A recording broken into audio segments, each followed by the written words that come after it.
number day it is. But I just got done some brass casting for a friend of mine. What do you guys think? It's still hot, so I'm not going to touch it. But this one, I added a feeder, and it still had some shrinkage right here. Now, I don't know if the feeder was too far away from it. I'm thinking maybe that's what it was. This is actually the second one I made. The first one is right here. You can see I had shrinkage in the back and I had shrinkage in the top. And this one, I didn't use a feeder at all, which also makes me wonder why I didn't have any shrinkage here when I didn't have a feeder. Good afternoon, 1-4 Pink Floyd. Good to see you, bud. So this one had a small shrinkage up here and a large area here. Again, I don't really know why, because I didn't get any here, and I got, actually maybe I did get a little bit there. No, it doesn't really look like I did, but I got some there instead. So it doesn't make sense, because like I said, the last one I didn't have a feeder. It was just the runner and the gates, and that's all that it was. So this video will be out in a week or two. I think I'm gonna make 2 videos for it. It's gonna take me some time, and this is what I use for the pattern. They gave me this cross and wanted me to make a brass replica of it, so I figured it was pretty easy to do. Since all of it's rounded, basically all the edges are rounded on, it's pretty easy. The only thing I had to contend with is the shrinkage, and I knew that was gonna happen. And I don't know why that didn't help. Maybe because of the area here was too small and it couldn't really, I mean, you could see the dimple. So it actually worked as a feeder. It just didn't make it all the way in. And I'm gonna say it's probably because that's just too small. This is really too thin for it to really, this must have solidified too fast. Closed it off, which made that shrink. I bet you that was even more.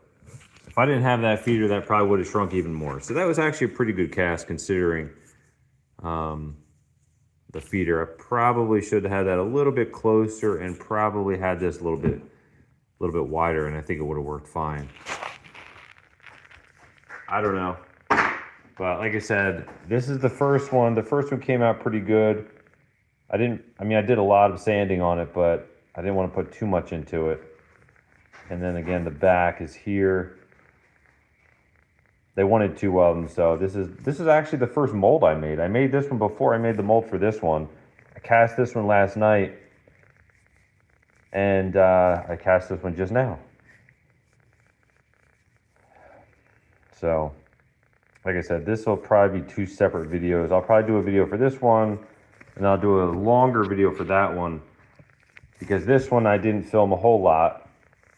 I did film the pores and stuff, but I used my electric furnace for it. This one I used the propane furnace, so this one's more exciting to watch than this one. I didn't film any of the sanding down. That's just pretty boring, and it did take me probably an hour to do this, so I wasn't going to record it. But all in all, I think it worked out pretty good. What do you guys think?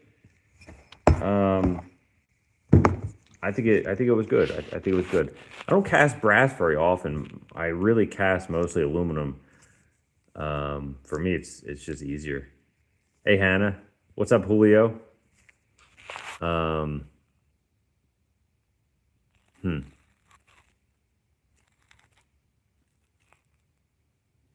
It's weird. Yeah, cross looks good. Like I said, I'm happy. I'm happy with this one. I sent them the picture of it. They didn't care that it had the little dimple right there on the bottom. They were happy with it. So it's a buddy of mine. He gave me the brass for it, so he wanted me to make it for him. And like I said before, guys, I use this wooden pattern. This is theirs. I wanted to make this out of foam, but they said, oh, they want it to be exactly this one. So this is the one I used to make the pattern. Worked out pretty good. I was going to go live yesterday.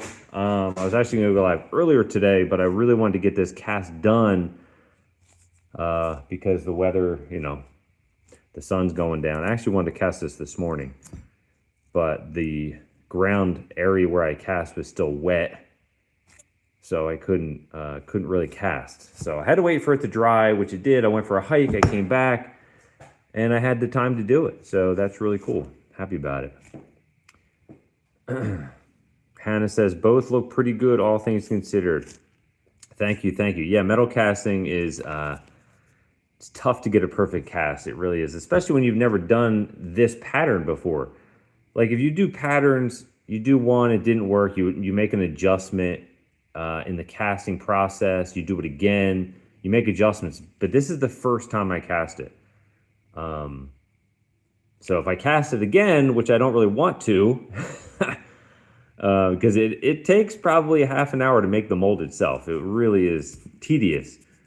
So I don't really want to make another one, but if I would make an adjustment where, like I said, I would make the feeder closer, I would make the entrance to the part fatter, and I think I could get a good cast, but I'm not going to do another one. This is the last one I'm doing. I don't care. So, but that's it, guys. I just want to hop in for a little bit, show you guys what I did today, what I cast. I hope you guys liked it.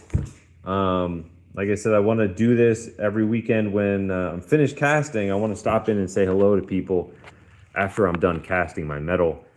Again, yesterday I didn't get to do it. I like to do it on Saturdays. That didn't happen.